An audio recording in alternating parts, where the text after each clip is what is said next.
आहे मनोज जरांगे यांच्या संदर्भात। मनोज जरांगे पाटील यांच्या उपोषणाचा आजचा 9वा दिवस आहे। त्यांनी मागील 4 दिवसांपासून सलाईन आणि उपचार घेण्यास सुरू केलं असल्यामुळे त्यांची आता तब्येत सुधारलेली आहे, मात्र ते त्यांच्या उपोषणावरती ठाम आहेत। सगळे सोयरेच्या अध्यादेशाचं कायद्यात रूपांतर करा या मागणीसाठी ते उपोषणाला बसलेत। यावर सरकारने 20 फेब्रुवारी रोजी विशेष अधिवेशन देखील बोलावलंय। तर संपूर्ण महाराष्ट्रातून जरांगे यांच्या उपोषणाला मोठा पाठिंबा मिळतोय। अनेक ठिकाणी रास्ता रोको देखील करण्यात आलेला आहे।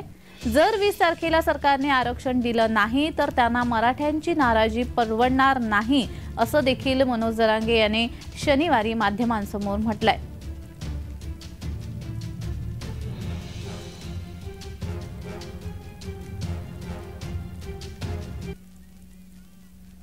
तर या संदर्भात अधिक माहिती देण्यासाठी आमचे प्रतिनिधी विजय चिडे हे आपल्याशी लाईव्ह द्वारा जोडले गेलेले आहेत। विजय, मनोज जरांगे यांच्या उपोषणाचा आजचा 9वा दिवस आहे, अजूनही ते उपोषणावर बसलेत। खरं तर 20 फेब्रुवारीला अधिवेशन होणार आहे, विशेष अधिवेशन होणार आहे आणि यामध्ये मुख्यमंत्री एकनाथ शिंदे जो निर्णय देतील त्यावरती आता या उपोषणाचं पुढचं भवितव्य अवलंबून आहे। काय सांगा?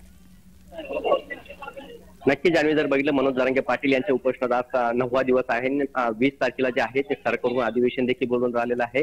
त्यामध्ये जर मराठ्यांना सगळे सोयऱ्याचा जो अध्यादेश काढण्यात आला आहे त्याचे जो आहे कायद्यात अंमलबजावणी करण्यात यावी अशी मागणीसाठी मनोज जरांगे पाटील हे उपोषणासाठी बसलेले आहे। 20 तारखेला जे आहे मुख्यमंत्री आता अधिवेशनामध्ये ते सांगणार आहेत आणि त्यानंतर मनोज जरांगे पाटील हे त्यांची पुढील दिशा ठरवणार आहे। थोड्याच वेळेपूर्वी जर बघितलं तर मनोज जरांगे पाटील यांनी आता माध्यमांशी संवाद देखील साधलेला आहे आणि या ठिकाणी जर सगळे सोयरे जो आहे तो आदेशावरती मनोज जरांगे पाटील हे आता सध्या उपोषण करताना आपल्याला पाहायला मिळत आहे। आणि सध्या जर बघितलं तर सध्या महाराष्ट्रामध्ये शालेय विद्यार्थ्यांची आता परीक्षा सुरू आहे, त्या विद्यार्थ्यांना त्रास होणार नाही असं देखील आता मनोज जरांगे पाटील यांनी आता मराठा समाजाला जे आहे ते सांगितलेलं आहे। आणि ठिकठिकाणी जर बघितलं तर मनोज जरांगे पाटील यांना आता पाठिंबा भेटत आहे। त्यामुळे जर बघितलं रस्ता रोको वगैरे करत सध्या आता मराठा समाज जो आहे तो मनोज जरांगे पाटील यांना पाठिंबा दर्शवताना आपल्याला पाहायला मिळत आहे। जी मात्र विजय, असं आहे की जरी मनोज जरांगे यांनी म्हटलेलं आहे की सगळं शांततेमध्ये उपोषण सुरू झालं पाहिजे किंवा आंदोलन सुरू केलं पाहिजे, तरी देखील काही ठिकाणी रास्ता रोको करण्यात येतंय, बसेस बंद होतात आणि तुम्ही जसं म्हणालात तसं शालेय विद्यार्थ्यांना याचा खूप मोठा फटका बसतो आहे। एवढं सगळं होऊनही मनोज जरांगे यांनी सांगून देखील अजूनही काही ठिकाणी ते पालन केलं जात नाहीये, तर याविषयी काय सांगा? नक्की जर बघितलं मनोज जरांगे पाटील यांची वारंवार मराठा समाजाला आवाहन करायचं आहे, कुठेही तुम्ही आता जे आहे हिंसा होणार नाही अशा पद्धतीने तुम्ही आंदोलन करा, शांततेच्या मार्गावरती जे आहे ते आंदोलन तुम्ही करा असं देखील त्यांच्याकडून सांगण्यात आलं आहे। त्यामुळे जर बघितलं तर कालपासून जे आहे ते संपूर्ण महाराष्ट्रामध्ये सध्या शांततेचं वातावरण आपल्याला पाहायला मिळत आहे।